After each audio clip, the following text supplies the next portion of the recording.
இவ்வளோ நாள் வரைக்கும் ஜனனி பார்த்தீங்கன்னா ரொம்பவே எல்லா விஷயத்துக்காகவும் போராடிக்கிட்டு இருக்கிறது நல்லாவே வந்து தெரியும் வீட்டில் இருக்கிற எல்லாருமே. அது மட்டும் இல்லாமல் இங்கே தர்ஷன் ஒரு பக்கம் என்ன தான் பண்ண போகிறேன் அப்படிங்கிறது தெரியலை. ஏன்னா கண்டிப்பாக வந்து மாட்ட தான் வந்து போகிறான். அது மட்டும் இல்லாமல் பார்கவி அதுக்கப்புறம் என்ன முடிவு எடுக்க போகிறாங்க அப்படிங்கிறதும் தெரியலை. இப்போதான் ஜனனிக்கும் ஈஸ்வரிக்கும் நடுவில் பார்த்தீங்கன்னா மோதல் வந்து பயங்கரமாக இருக்க போகுது. அது மட்டும் இல்லாமல் ஜனனியே வந்து சொல்லிட்டு போயிட்டா. பந்தக்கால ஃபங்க்ஷனுக்காக வீட்டுக்கு வந்திருந்த ஜனனி வந்து சொல்லிட்டா, இந்த வீட்டில் உள்ளவங்களுக்கு நல்லாவே வந்து தெரியும் நான் எதுக்காக இந்த போராட்டத்தை வந்து கை எடுத்திருக்கேன் அப்படின்னு சொல்லிட்டு. அது மட்டும் இல்லாமல் இந்த வீட்டில் உள்ள நீங்களாக இருக்கட்டும் இல்லை மற்ற அக்காவாக இருக்கட்டும் எல்லாருக்காகவும் சேர்த்து தான் நான் இதை வந்து பண்ணிக்கிட்டு இருக்கேன். ஆதி குணசேகரன் ஜெயிலுக்கு போகிறது உறுதி. அது மட்டும் இல்லாமல் நான் உங்களை ஜெயிலுக்கு அனுப்பாமல் விடவே மாட்டேன் அப்படிங்கிற மாதிரி இங்கே வந்து இவங்க ஜனனி பார்த்தீங்கன்னா ரொம்பவே வந்து பார்த்தீங்கன்னா கட் அண்ட் ரைட்டாக வந்து சொல்கிறாங்க. ஈஸ்வரி வந்து எவ்வளோ சொல்லி பார்க்குறாங்க, இந்த குடும்பத்துக்காக நீ பண்ணுற அப்படின்னு சொல்கிற தவிர ஆனால் இந்த குடும்பத்தில் இருக்கிற யாருமே வந்து என்ன நினைக்கிறாங்க அப்படிங்கிறத நீ வந்து கண்டுக்க மாட்டேங்கிற அப்படிங்கிற மாதிரி வந்து சொல்கிறாங்க. ஸோ அது மட்டும் இல்லாமல் இப்போ ரெண்டு பேருமே வந்து ரொம்பவே நேருக்கு நேர் மோதக்கூடிய ஒரு ஸ்டேஜில் வந்து கொண்டு வந்து விட்டுருக்கு. ஏன்னா ஆதி குணசேகரனுக்கு ஆதரவாக வந்து ஈஸ்வரி சாட்சி சொல்ல போகிறதா வந்து சொல்லியிருக்காங்க. ஆனால் அவங்க மனசில் நிறைய விஷயங்கள் வந்து ஓடிக்கிட்டே இருக்குது. இதுக்கு முன்னாடி வந்து ஜனனி ஈஸ்வரி ரெண்டு பேருமே சேர்ந்து இருந்தது. ஆதி குணசேகரன் இதுக்கு முன்னாடி எப்படி பிஹேவ் பண்ணாரு அண்ட் இப்போ எதுக்காக அவர் தன்னை மாத்திக்கிட்டாரு, இந்த விஷயங்கள் எல்லாத்தையுமே வந்து பாத்தீங்கன்னா முன்னாடி நாள் வந்து ஈஸ்வரி ஒன்னொன்னா வந்து நினைச்சு பார்த்துக்கிட்டே வந்து இருக்காங்க. அதனால அவங்களுக்கு தூக்கமும் இல்லை. அது மட்டும் இல்லாம சாப்பிடாமையே போய் தூங்குனதுனால இங்க நந்தினி அதுக்கப்புறம் ரேணுகா அதுக்கப்புறம் எல்லாருமே வந்து சாப்பாடு கொடுக்குறாங்க. அதுக்கப்புறம் வந்து ஈஸ்வரி சொல்றா, இந்த ஜனனி வந்து ஏன் இப்படி இருக்கான்னு எனக்கு ஒன்றும் புரிய மாட்டேங்குது. நம்ம 4 பேரும் சேர்ந்து எவ்வளோ சந்தோஷமா இருந்தோம். ஆனா இப்போ என்னடா அப்படின்னா இந்த ஜனனி வந்து இப்படி பண்ணிக்கிட்டு இருக்காளே, என்னன்னு ஒன்றும் புரியவும் மாட்டேங்குது. எதுக்காக அவ வந்து இவ்வளோ கோவமா இருக்கா, அவ பண்றதுல ஏதாவது ஒரு விஷயமாவது நியாயமா இருக்குதா அப்படிங்கிற மாதிரி வந்து கேட்கும்போது இங்க தர்ஷினி வந்து அம்மா சித்தி பண்றதுல எல்லாமே வந்து நியாயம்தான். உங்க சைட்ல இருந்து பார்க்கும்போது மட்டும்தான் அது வந்து தப்பா தெரியுது. ஆனா அவங்க தரப்புல இருந்து பார்த்தா அவங்க பண்ற எல்லாமே வந்து நியாயம்தான். ஏன்னா அது அவங்க கண்டிப்பா பண்ணி தான் ஆக வேண்டிய ஒரு சூழ்நிலையில இருக்காங்க அப்படிங்கிற மாதிரி சொல்லும் போது, நீ உங்க சித்திக்கு தாண்டி எப்பயுமே வந்து சப்போர்ட் பண்ணுவ. ஆனா என்ன பொறுத்த வரைக்கும் இந்த வீட்டுல இருக்கிற எல்லாருமே ஒன்னா இருக்கணும் அப்படிங்கிறதுக்காக தான் நான் வந்து இவ்வளோ தூரம் வந்து எடுத்து சொல்லிக்கிட்டு இருக்கேன். இருந்தாலுமே ஜனனி வந்து நான் சொல்றத கொஞ்சம் கூட வந்து புரிஞ்சுக்கவே மாட்டேங்கிறா.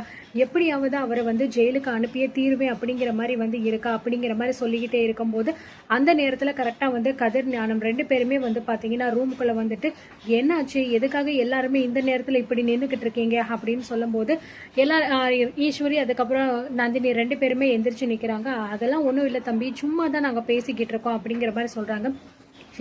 என்ன ஆச்சு, எதுக்காக நீங்க இவ்வளவு தூரம் வந்து கன்ஃபியூஷன்ல இருக்கீங்க, நாளைக்கு காலையில நம்ம வந்து கோர்ட்டுக்கு போய் ஆகணும் அண்ணி, அதுக்கு நீங்க கொஞ்சம் தயாரா இருந்துக்கோங்க அப்படிங்கிற மாதிரி வந்து பாத்தீங்கன்னா சொல்லிடுறாங்க.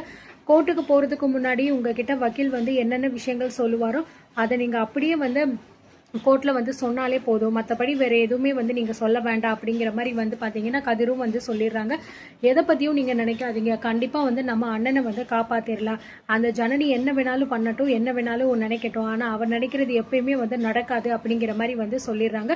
சரி அப்படின்னு சொல்லிட்டு பார்த்தீங்கன்னா அப்படியே வந்து மறுநாள் காலையில் வந்து விடிஞ்சிருது. கோர்ட்டுக்கு போக வேண்டிய நேரம் வந்துடுது. கரெக்டாக அதே மாதிரி வந்து சக்தி ஜனனி ரெண்டு பேரையுமே வந்து சாருபாலா வந்து கூட்டிட்டும் வந்து போயிட்டு கோர்ட்டுக்கு வந்து வாசலில் இறங்குறாங்க. கோர்ட்டு வாசலில் இறங்கி நிற்கும் போது அதே நேரம் அவங்க ரெண்டு பேரும் நின்றுக்கிட்டு இருக்கிற அதே நேரத்தில் பார்த்தீங்கன்னா இந்த பக்கம் வந்து கதிர் ஞானம் அதுக்கப்புறம் ஈஸ்வரி 3 பேருமே வந்து கோர்ட்டுக்குள்ள வந்து வரப்போறாங்க. இவங்க ரெண்டு பேரும் நிற்கிறத பார்த்துட்டு ஈஸ்வரி வந்து பார்த்தீங்கன்னா அப்படியே பார்த்துக்கிட்டே தான் வந்து வந்துகிட்டே இருக்காங்க. அது மட்டும் இல்லாமல் ஈஸ்வரியோட முகத்தை பார்க்கும்போது வந்து ஒரு விதமான கான்ஃபிடென்ட் இருக்கிற மாதிரியே அவங்களுக்கு வந்து தோணிக்கிட்டு இருக்கு.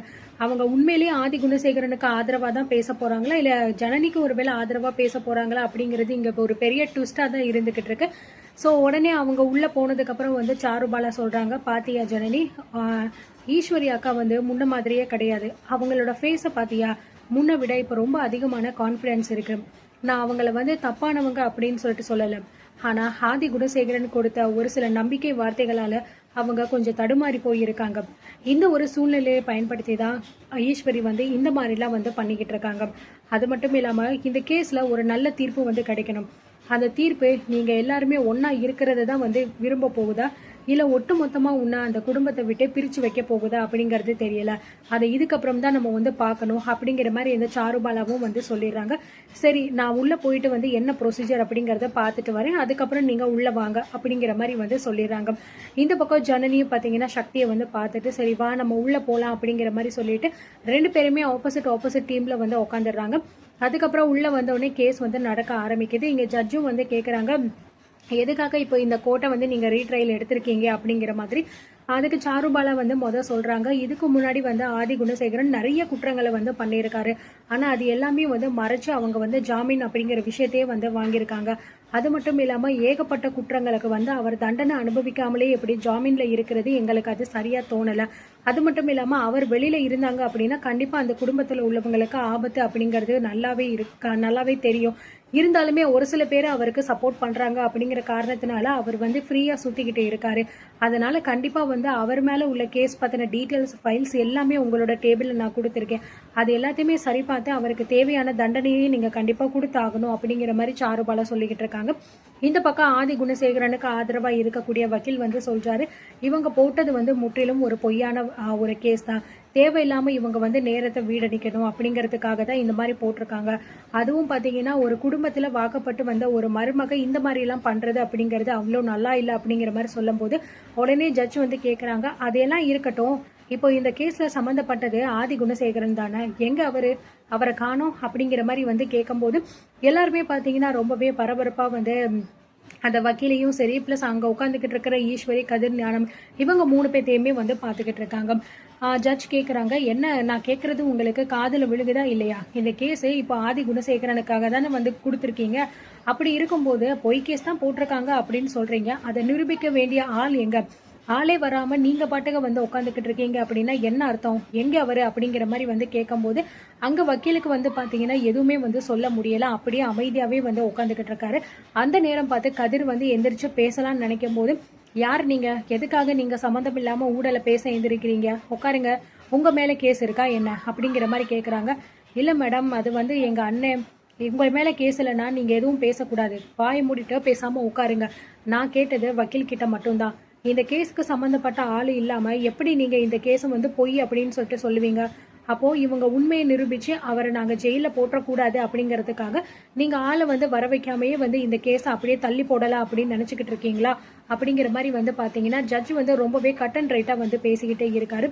ஒரு பக்கம் வந்து ஈஸ்வரிக்கு ஒரு பக்கம் பயமா இருக்கு, என்ன இவங்க இப்படிலாம் பேசிக்கிட்டு இருக்காங்க, ஒரு வேளை உண்மையிலேயே ஆதி குணசேகரனை தூக்கி உள்ள போட்டுருவாங்களோ அப்படிங்கிற பயம் ஒரு பக்கம். இன்னொரு பக்கம் குழப்பம், வக்கீலுக்கு என்ன சொல்றது அப்படின்னே வந்து தெரிய மாட்டேங்குது. இந்த பக்கம் பாத்தீங்கன்னா ஈஸ்வரி வந்து ஜனனியவே பார்த்துக்கிட்டே வந்து இருக்காங்க. ஸோ ஆக மொத்தம் வந்து கண்டிப்பா இது ஒரு பிரச்சனையில தான் போய் முடிய போகுது. ஏன்னா நிச்சயமா இந்த கேஸ் நடத்தணும் அப்படின்னா ஆதி குணசேகரனை வர சொல்லுவாங்க. அப்படி அவர் வந்து வரணும் அப்படின்னா எங்க இருக்காரு அப்படிங்கறத வந்து இவங்க சொல்லணும். இவங்க சொல்லலாம் அப்படின்னா கண்டுபிடிச்சு கூட்டிட்டு வந்து ஆஜர் பண்ண வைங்க அப்படிங்கிற மாதிரி வந்து சொல்லுவாங்க. அதுக்கப்புறம் தான் இந்த கேஸ் வந்து நடக்க போகுது. என்ன ஆக போகுது, ஜனனி வின் பண்ணுவாளா அல்லது அவங்களுக்கு ஆதரவா பேசி ஈஸ்வரி அவங்களுக்கு வந்து வின் பண்ண வைப்பாளா அப்படிங்கறத நம்ம பொறுத்திருந்து பார்க்கலாம்.